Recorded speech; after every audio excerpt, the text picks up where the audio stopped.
The glass walls of Campbell Global Holdings towered above the Manhattan skyline, a beacon of power and precision, much like its CEO, Dan Campbell. He moved through the office like a force of nature, tailored in a navy suit, his stride crisp, his words measured. People didn't speak to Dan unless spoken to. He wasn't known for his patience, he was known for results.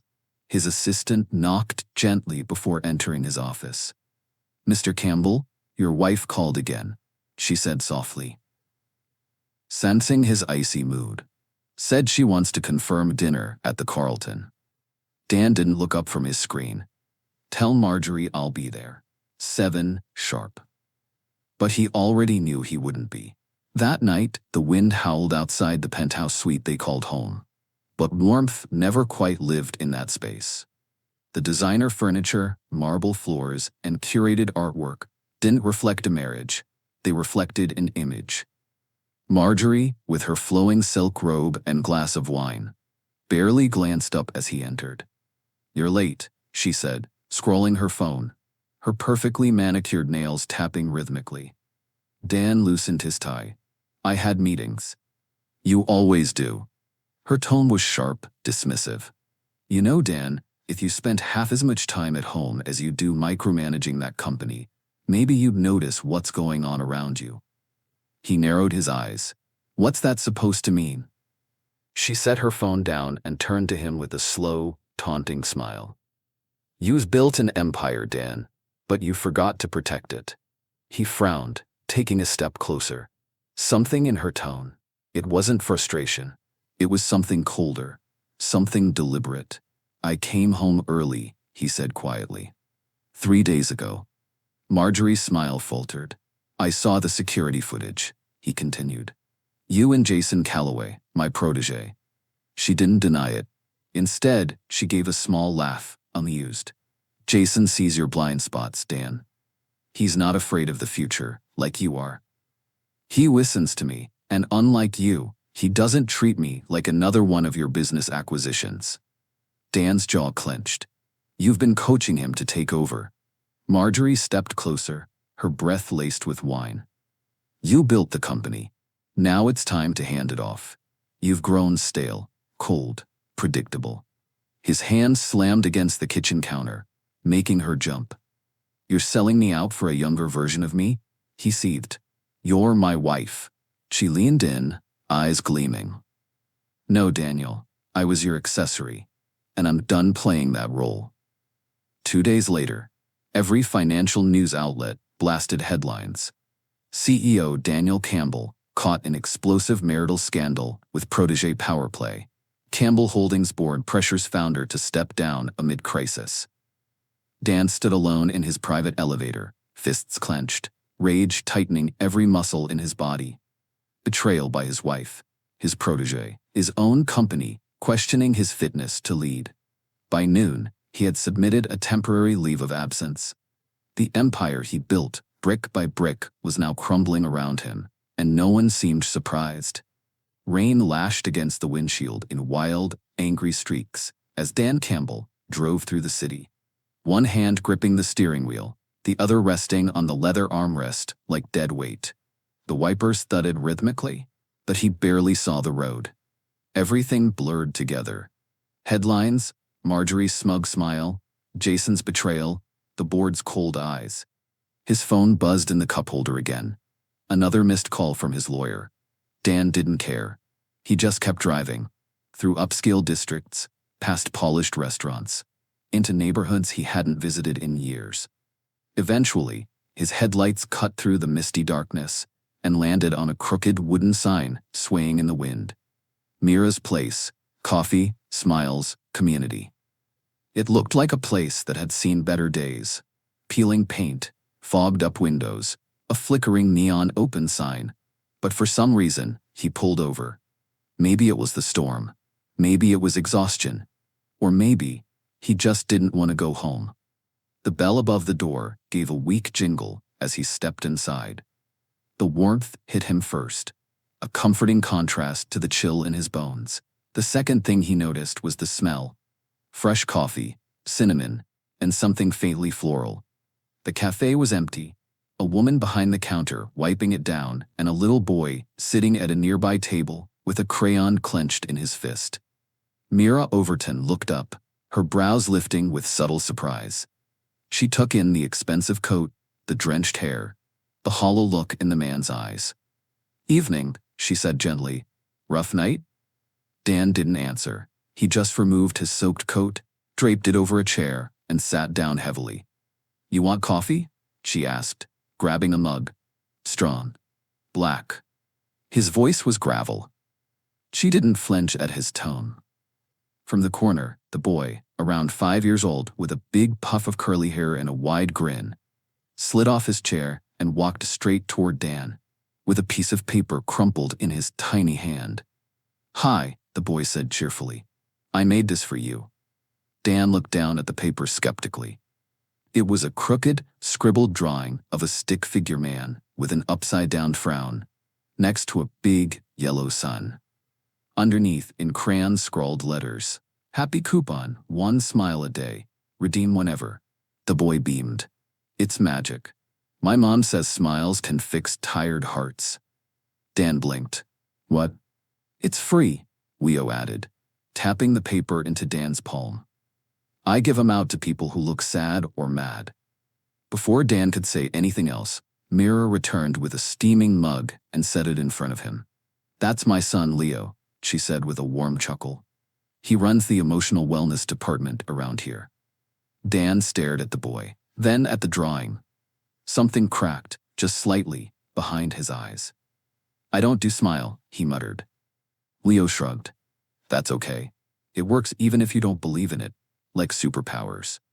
Dan scoffed, but instead of returning the drawing, he folded it gently and slid it into his jacket pocket.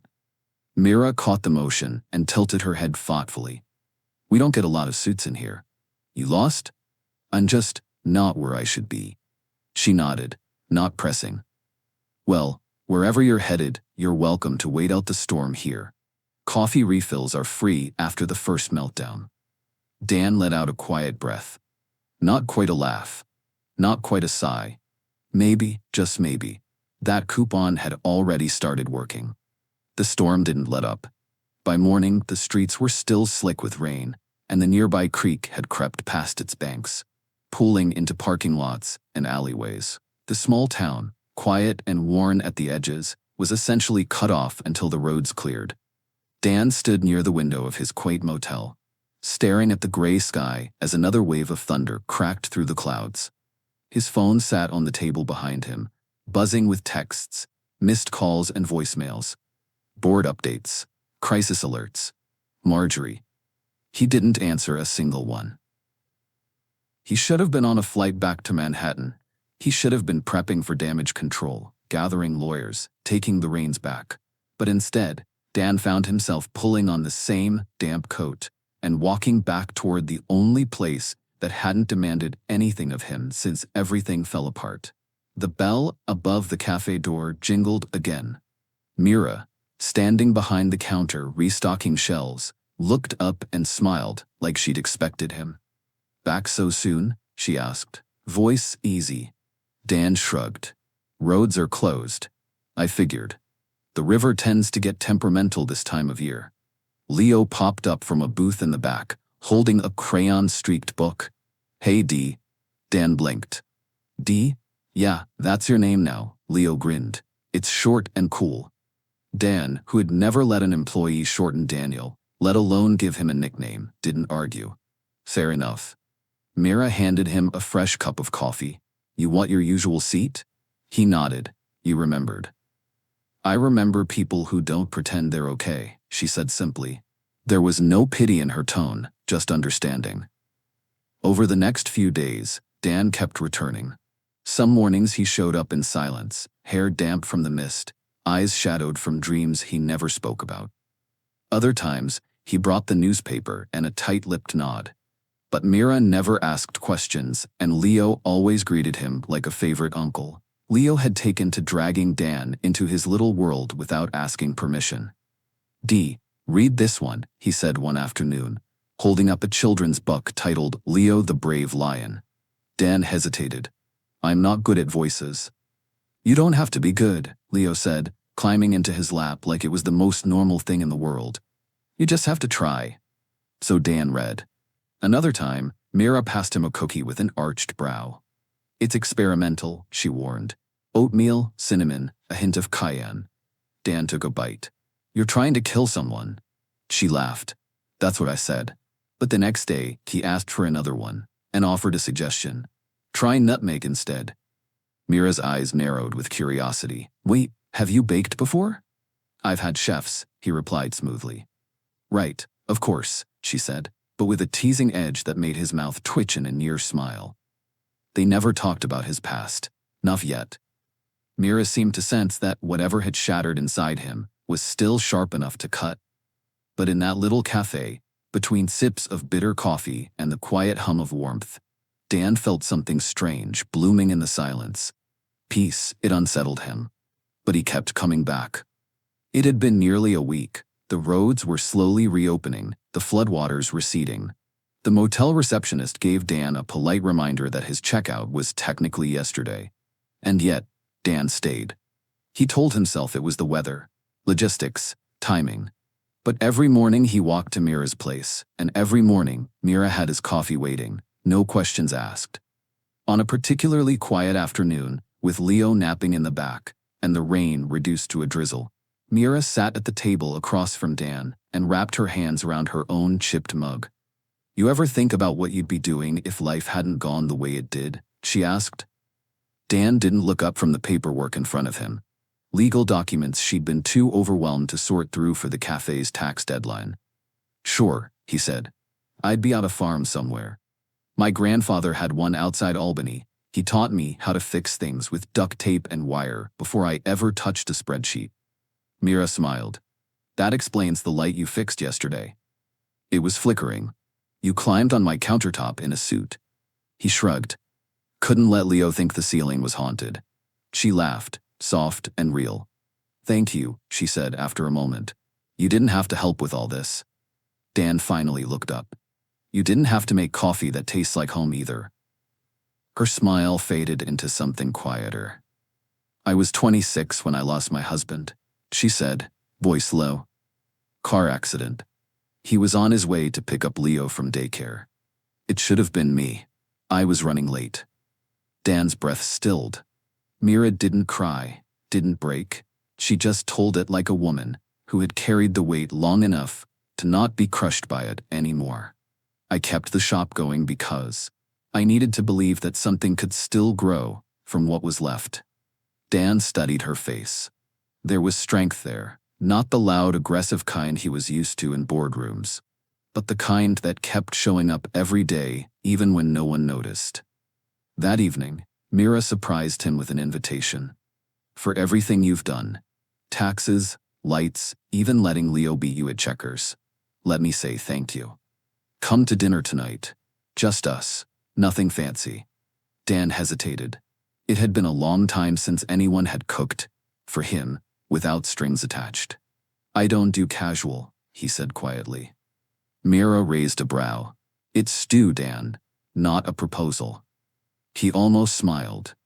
Her apartment was warm, modest, and full of color. Leo's crayon drawings covered the fridge, and there was a bookshelf leaning under the weight of cookbooks and children's stories. The scent of rosemary and garlic greeted him at the door like a hug. Leo ran to him the second he walked in. I saved you the blue spoon. It's the best one. Dan took it solemnly. I'm honored.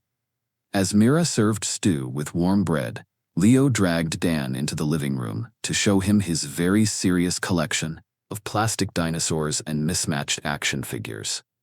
This is Captain Roar, Leo explained, holding up a headless toy with a cape. He lost his head in battle, but he still wins. Dan chuckled. A real underdog story. Leo beamed. Luke can be his voice.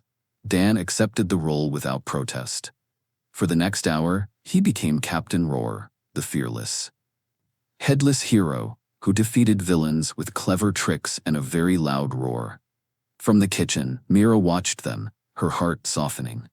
Later, when Leo was finally asleep, Dan stood near the bookshelf, his tie loosened, fingers trailing along a photo frame.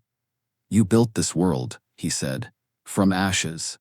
Mira leaned against the doorframe, arms folded.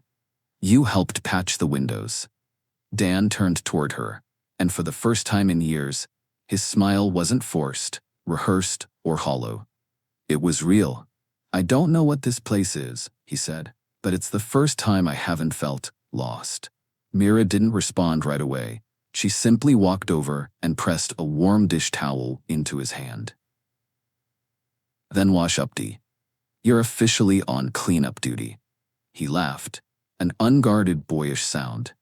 And for the first time in years, Daniel Campbell felt like he was exactly where he needed to be. The storm had passed, but Dan Campbell remained in town. He still came to Mira's place every morning, but now his coat was dry, his suit pressed, and his posture just a little more upright. Something had shifted. Not the cold steel armor he used to wear, but something steadier, focused. On the cafe patio, under the awning, Dan finally made the call he'd been avoiding. His lawyer, Carter Lynn, picked up on the second ring. "Dan," Carter said, sounding both surprised and relieved. "We've been trying to reach you." "I know." Dan sipped his coffee, calm. "Update me." Carter didn't waste time. "You were right about Marjorie. She and Jason Calloway have been working together behind the scenes. They've been using confidential access to draft false financial documents, making it look like you've been embezzling, mismanaging board funds." Dan's jaw tightened, but he remained silent. "She's counting on your silence and absence to force the board's hand," Carter continued. "But what she doesn't know, what saved us, is the security update you ordered to the company servers just before your marriage. Your digital signature and authorization trail are locked and timestamped on a separate encrypted archive." Dan's lips quirked. "I never truly trusted her. The marriage was always an arrangement." He paused, glancing through the cafe window where Leo was drawing something explosive, and Mira was laughing as she wiped down the espresso machine. "I hoped I was wrong about her," Dan said quietly. "But I wasn't." Carter's voice softened. "What do you want to do?" "Keep watching. Don't confront them yet. Let them keep digging." "Will do." Dan ended the call, then tapped a second contact. Kyle Henson, his loyal CFO, answered groggily. "Boss?" he asked, surprised. "You okay?" "I'm fine. I need you to take charge for the next few weeks." Kyle sat up straighter, even through the phone. "Is this about the rumors?" "They're not rumors. Marjorie and Jason are idiots with expensive cologne and no real foresight. But they've made enough noise to get attention. I need someone with a brain at the helm while I'm gone." Kyle let out a slow breath. "Got it. But what are you going to do?" Dan looked out over the sleepy town, the wet sidewalks, the morning sun peeking through scattered clouds. Then his eyes settled back on Mira through the cafe window. Warm, real, honest. "I'm taking a vacation," he said, and he hung up. The following week brought clearer skies and new rhythms. Business at Mira's place picked up. Locals came back out, and with Dan around, the place ran smoother. Leo called him our secret superhero, and Mira didn't argue. Dan didn't act like a man with a fortune, or a corporation in crisis. He refilled napkin holders, rewired the humming fridge in the back, and made terrible coffee under Leo's strict supervision. He laughed more easily. He stayed longer. But small towns weren't good at keeping secrets, and neither was the internet. It started with the mail. Mira sorted through a stack of letters behind the counter when one envelope caught her eye. The address was correct, but the name said, Daniel P. Campbell, from a corporate legal office. Her brow furrowed. She turned the envelope over, confidential. When Dan walked in moments later, hair tousled from the wind, Mira didn't smile right away. "This came for you," she said quietly, handing him the envelope. Dan froze. His eyes met hers. "I can explain." "You don't have to," she said, holding up her phone. "I Googled the name. CEO of Campbell Global. One of the youngest billionaire founders in New York. Married to Marjorie Latimer. Well, formerly, I suppose." Dan closed his eyes for a beat. "I wanted to tell you." You didn't," Mira said, the hurt in her voice carefully masked. "You let me think you were just some tired stranger hiding from the rain.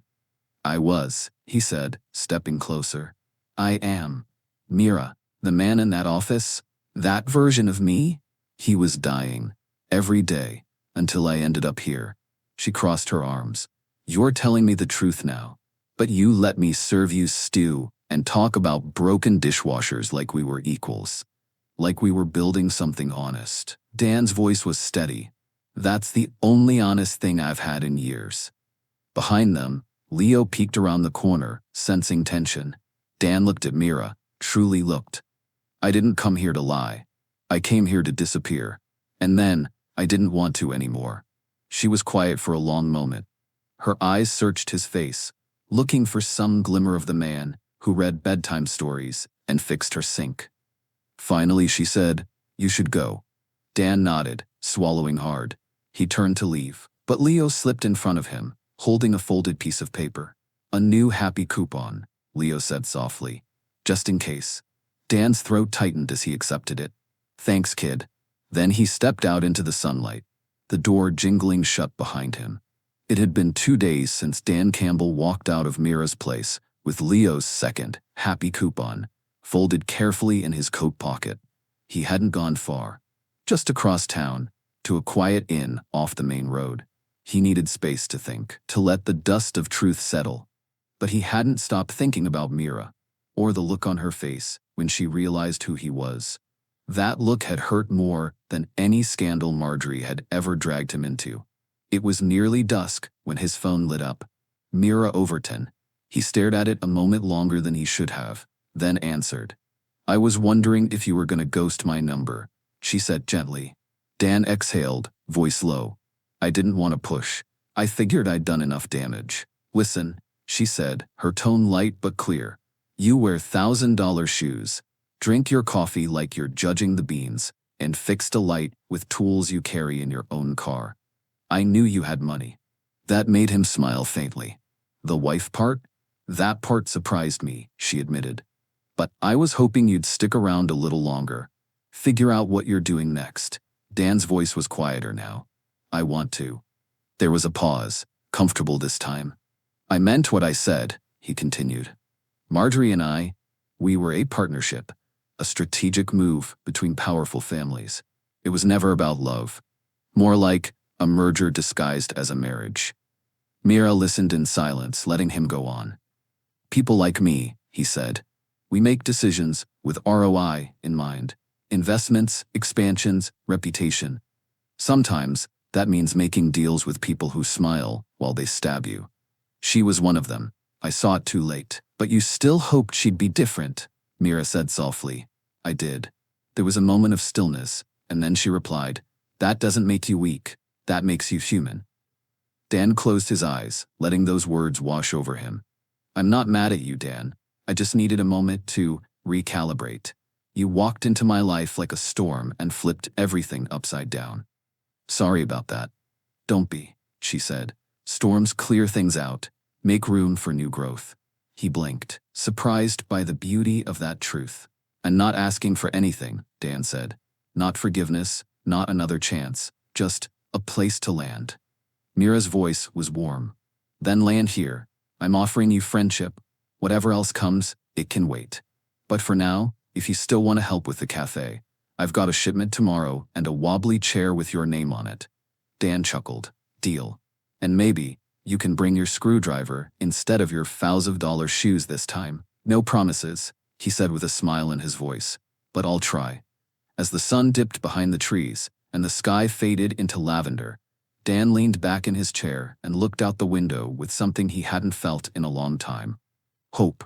The hum of morning traffic in Manhattan buzzed beneath the towering glass walls of Campbell Global Holdings. Inside a sleek, high-rise studio, overlooking Fifth Avenue, Marjorie Latimer, poised in an emerald green blazer and flawless makeup, sat on a polished leather chair across from a smiling anchor. The cameras rolled. "So Marjorie," the anchor began, "the business world has been abuzz about your husband's unexpected leave from Campbell Global. Some are calling it concerning." Marjorie offered a practiced, sympathetic smile. "I wouldn't call it concerning. Daniel has always worked hard, relentlessly even. We've all seen what that kind of pressure can do to a person. The anchor leaned in, intrigued. So you're saying this was a personal decision? She folded her hands delicately. I believe my husband needed clarity, some time to reflect. But for a company of that size, unpredictability can be destabilizing. The board needs consistency. The shareholders deserve answers. The camera zoomed slightly as Marjorie tilted her head, concern etched into her face like a sculpted mask. Daniel's absence is a challenge, she added with an elegant shrug, and challenges call for strong leadership. I know Jason Calloway has stepped in to offer guidance during this time, and I have full confidence in his judgment. The message was clear, even as she never said it outright. Dan Campbell is unstable. The company needs new leadership, and she was already positioning herself to choose who that would be. Meanwhile, 2 hours away, Dan sat in the back of Mira's café, coffee in hand, flipping through headlines on his tablet. Dan Campbell's silence creates power vacuum at Campbell Global. Sources say Protege Jason Calloway poised to take lead. Wife of CEO hints at mental health concerns amid corporate chaos. He pinched the bridge of his nose and exhaled. Mira approached with a cinnamon bun in one hand and her ever-present calm in the other. She's good, she said, setting it down. Scary good. She's always been a master manipulator, Dan muttered. She never says anything that can be quoted, but the implication is loud and clear. Leo slid into the seat beside him, chewing a cookie. What's a power vacuum? Dan glanced down at him.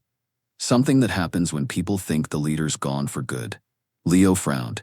But you're still here. Dan's lips twitched. The problem is, I'm not there. Mira sat across from him. So what are you going to do? He looked up, eyes sharper now. Not angry, but focused, awake. I'm going to let her talk, he said.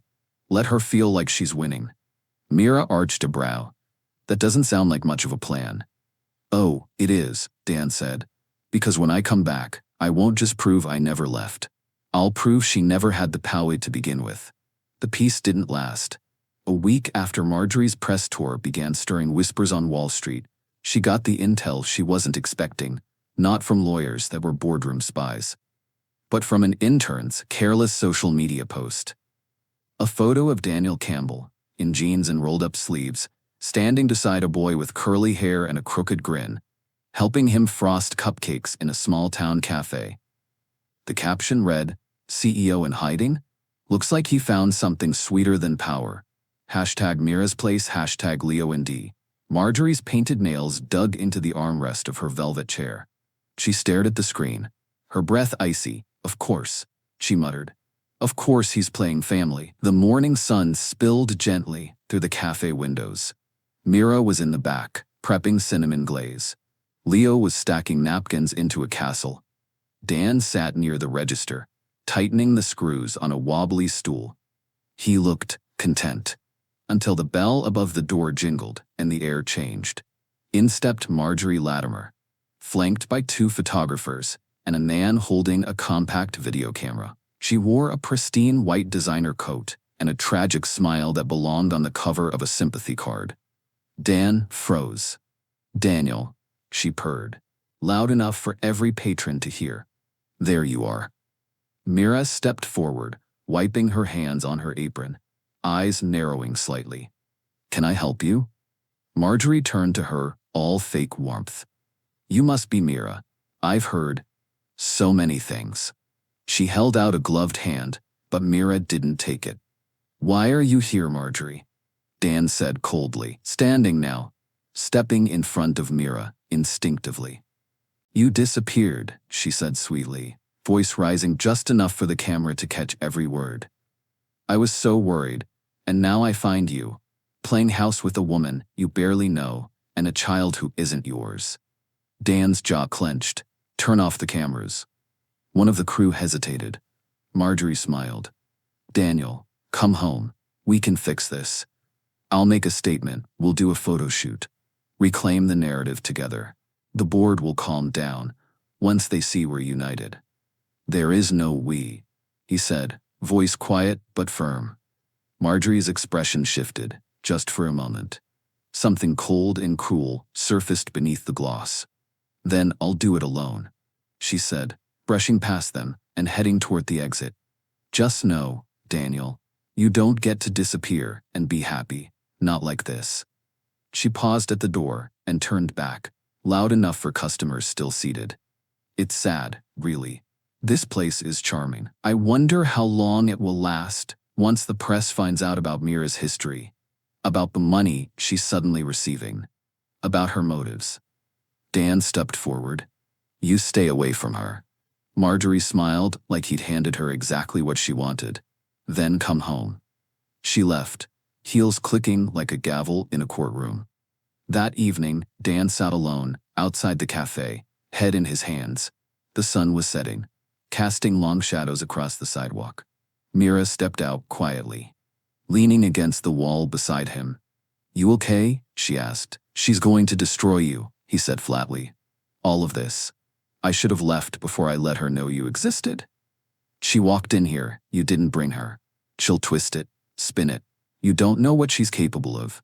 Mira looked at him, her voice calm but unyielding. Dan, I've already lost everything once. My husband, my future, my footing, and I survived. He looked up at her, eyes raw.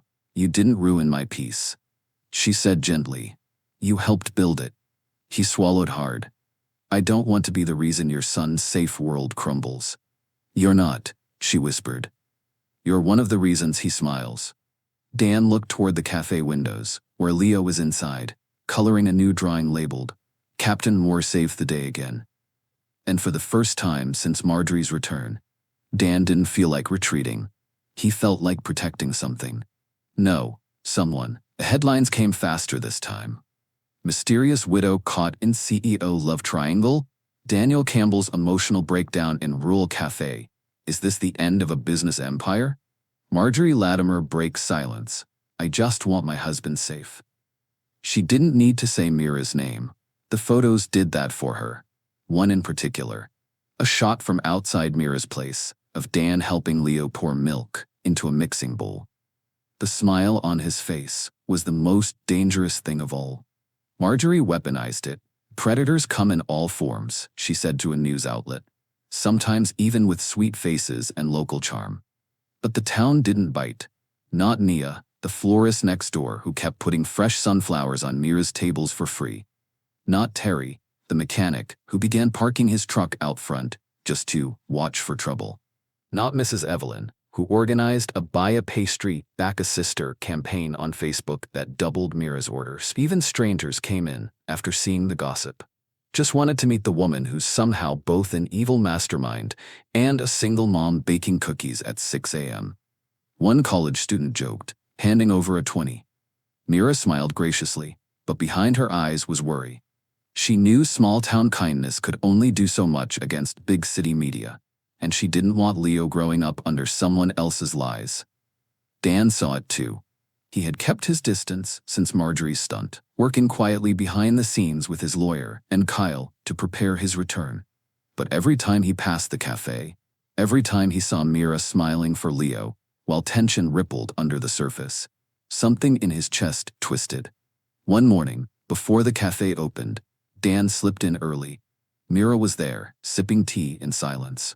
I need to go back, he said gently. She didn't react at first, just nodded. I have to face it. The board, the company, the public fallout. I can't let her define the story.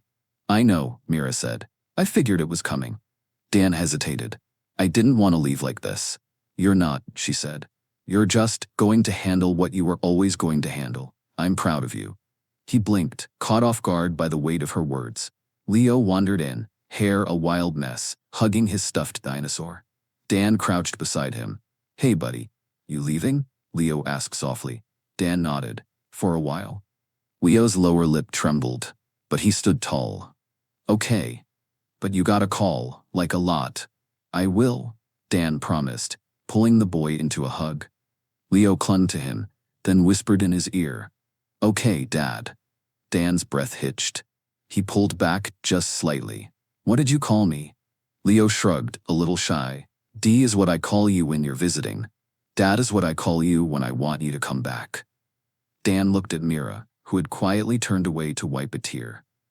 His hand pressed gently against Leo's back. "I'll always come back." The bond was sealed, not with paperwork, not with press statements, but with a word from a little boy and a promise from a man who had finally found something worth protecting. The boardroom at Campbell Global Holdings had never felt so tense. 12 men and women, sharply dressed and stone-faced, sat around a long glass table. At the head stood Marjorie Latimer, as polished and poised as ever in her pearl-trimmed blazer. Beside her, Jason Calloway adjusted his cufflinks, wearing the smirk of a man who believed his rise to the top was moments away from becoming official. "The unfortunate truth is this," Marjorie said to the board. "Daniel's absence, his erratic behavior, and the questionable financial activities tied to his name are grounds for removal. We've prepared documents to demonstrate unauthorized transfers, account inconsistencies." Jason stepped forward, pressing a stack of sleek folders onto the table. "We also have signed affidavits from department heads expressing concern over his ability to lead." The board members flipped through the papers silently, unease spreading in the room like a slow fog. Marjorie placed a manicured hand over her heart and delivered the final blow. "I say this, not just as his wife, but as someone who's deeply concerned for this company's future." Just as the board chair began to speak, the boardroom doors flew open with a loud thud. Every head turned. Carter Lynn stepped in first, briefcase in hand. Behind him, in a dark, tailored suit and with fire in his eyes, Daniel Campbell walked in like a storm had entered the room. Gasps rippled through the space. Marjorie's smile twitched. Jason's eyes widened. "Am I interrupting?" Dan asked, his voice calm, but deadly controlled. "You're not on the schedule," Marjorie started. "I don't need a schedule to attend a meeting about my own company," Dan replied, setting his hand firmly on the back of a chair. The board chair cleared his throat. "Mr. Campbell, if you have information that rebuts the claims." "Oh, I do," Dan said. Carter opened the briefcase, pulling out a flash drive and stacks of neatly labeled documents. "First," Dan said, walking to the front of the room, "let's review these documents Jason claims prove I've been siphoning funds." Carter plugged in the drive. The screen behind them lit up. Dan turned to face the room. "We updated the company's digital signature protocol shortly before Marjorie and I got married. It tracks every edit, every user, every timestamp. These," he held up Jason's evidence, "are forgeries." The room went silent. A cybersecurity expert from an outside firm entered the room and nodded to Dan. "Independent audit confirms unauthorized access to Daniel Campbell's private files," she said, "by a user not cleared for executive-level access." The screen changed. Security footage appeared. Jason, alone in Dan's office after hours, typing into his terminal. The board gasped. "But that's not all," Dan continued, holding up a remote. "You've been fed lies by people who operate in shadows. Let's bring some light in." The screen changed once more. This time, a photo. Marjorie and Jason, intimate, laughing in bed. Dated just 3 weeks after her marriage to Dan. Marjorie's mask cracked, her jaw clenched. "That's taken out of context." "Save it," Dan said, his voice cutting through the air like glass. "You tried to bury me. You tried to make the board believe I was unstable, incompetent, reckless. But I built this company from nothing, and I don't abandon the things I build." He turned to the board. "Now the truth is here. So choose wisely, because your integrity is next." The silence was thunderous. Then the board chairs stood. Effective immediately, Marjorie Latimer and Jason Calloway are suspended from all company activity pending legal review. "Security will escort you both out." Marjorie stood frozen, glaring at Dan as 2 guards approached. Jason tried to argue, but the board ignored him. Dan watched them go, not triumphant, but clear-eyed. Justice wasn't always loud. Sometimes it walked into a room, proved the truth, and walked out with its head held high. Back in his office, his real office, Dan looked out the window at the skyline he once ruled with numb indifference. Now, all he could think about was a little boy with crayon-colored capes. and a woman who had believed in him without needing to be convinced. It was just after sunset when Daniel Campbell stepped out of the town car and onto the quiet street in front of Mira's place. The lights inside glowed warm and inviting, casting golden reflections on the window panes. The familiar smell of cinnamon and coffee wafted through the air, drawing him in like a memory.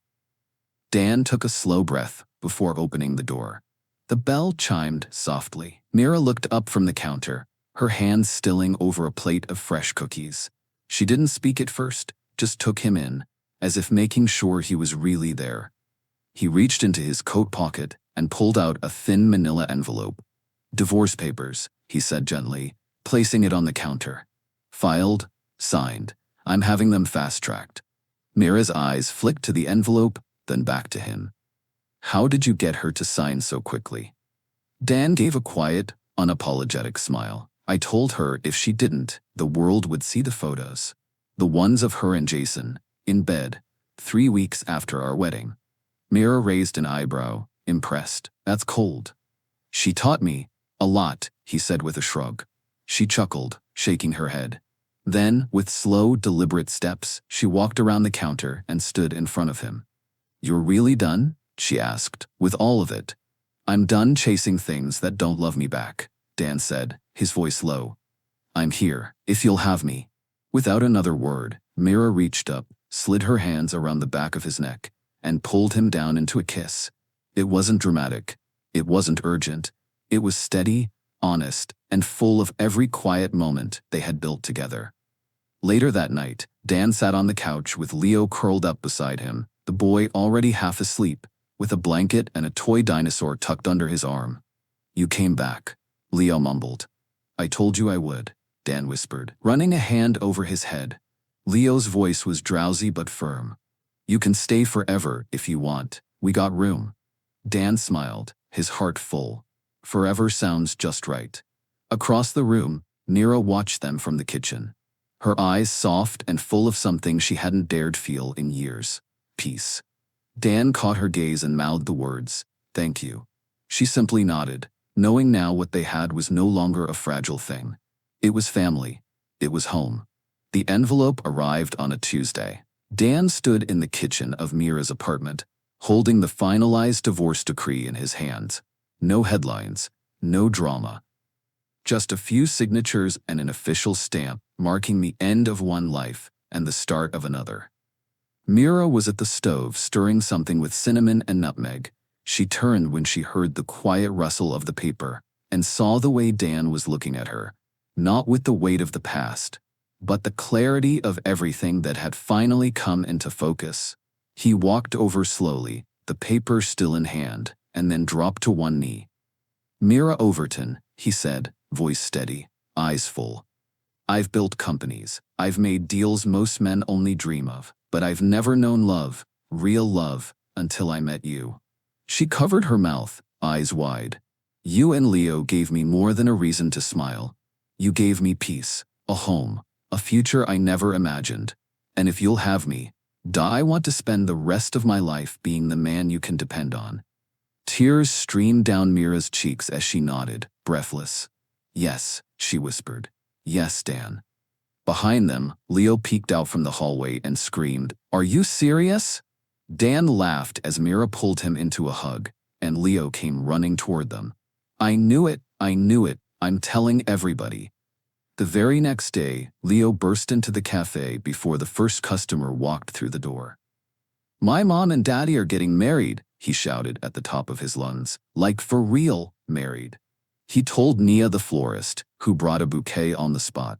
He told Terry the mechanic, who offered free oil changes for a year. He told Mrs. Evelyn, who wept and said, "I knew there was something special about him." Dan surprised them both. "We're not doing a big wedding," he said. "We're doing a big honeymoon." He flew Mira and Leo to Hawaii the following weekend, a quiet, lush island with open beaches, hidden waterfalls, and the kind of peace only the ocean could offer. By day, they were a family, building sandcastles, hiking volcanic trails, eating fruit right off the trees. Leo tried surfing and declared he would never leave. By night, Dan and Mira slipped away, just the two of them, dressed in linen and sandals, wandering through moonlit luau's, hidden jazz bars, and candlelit dinners on balconies overlooking the sea. "I've never had a vacation like this," Mira said one night, barefoot in the sand, her hand in his. Dan kissed her fingers gently. "Neither have I. I've never had a life like this." Back in the hotel room, Leo had drawn a picture he taped proudly to the wall. 3 stick figures stood under a palm tree, one tall, one curly-haired, and one with a superhero cape. Underneath, in bright red crayon, the Campbells, my family. It had been nearly a year since Dan Campbell walked away from his skyscraper life and into a small-town café with peeling paint and a stubborn coffee machine. Now, Mira's place was more than a café. It was a sanctuary. Thanks to Dan's quiet investment and Mira's unwavering heart, the original location was just one of 3 bustling storefronts. The latest expansion included a reading nook for kids, a job board for struggling parents, and a small pantry stocked with free essentials for those in need. Dan had stepped down from Campbell Global officially, passing the reins to Kyle, and never looked back. He wore aprons now instead of suits, fixed shelves instead of fighting boardrooms, and every morning he made Mira coffee, not because she needed it, but because she liked it made just right, hot, bold, and with 2 spoons of sugar. Life was good, until one afternoon changed everything. That day the cafe was buzzing. Families filled the booths. Leo was helping behind the register, proudly wearing a junior manager pin. Mira was greeting an elderly couple when her face paled and she stumbled. Dan caught her before she could hit the floor, his arms wrapping around her tightly. "Mira," he barked, guiding her to a chair. "What's wrong? I'm calling a doctor."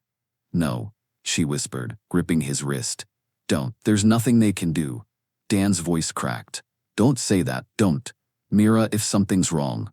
She smiled weakly, her eyes filled with something soft and secret. "It's not wrong, Dan. Just unexpected. Let's talk after closing tonight." He kissed her. "I love you," and she smiled. "I love you too." Later, once the cafe had quieted, and Leo had been picked up for a sleepover, Mira led Dan to their usual corner booth. "Let's sit," she said, gently pulling him down beside her. Dan searched her face, worry still etched in every line of his own. She reached into the pocket of her cardigan and pulled out a small velvet box. He blinked. Inside was a single item. A pink pen with bold white letters that read, "Future CEO." For a second, he didn't understand. Then his eyes shot to hers. "Mira," his voice caught. "Are you?" She nodded, her smile trembling. "We're having a baby." Dan stared at the pen, then back at her, completely undone. His hand covered his mouth, and for a moment he couldn't speak.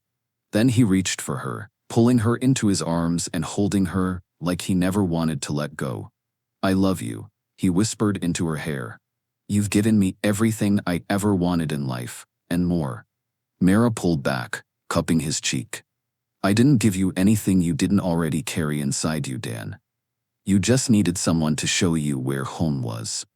He kissed her, slow and full of awe. And there, surrounded by coffee beans, community laughter, and the quiet thrum of a life well chosen, Dan Campbell finally realized this was the greatest legacy he'd ever built. Thank you for listening to this wonderful story by Green Tea Tale. Support our channel with comment, likes, and subscribers. Thank you.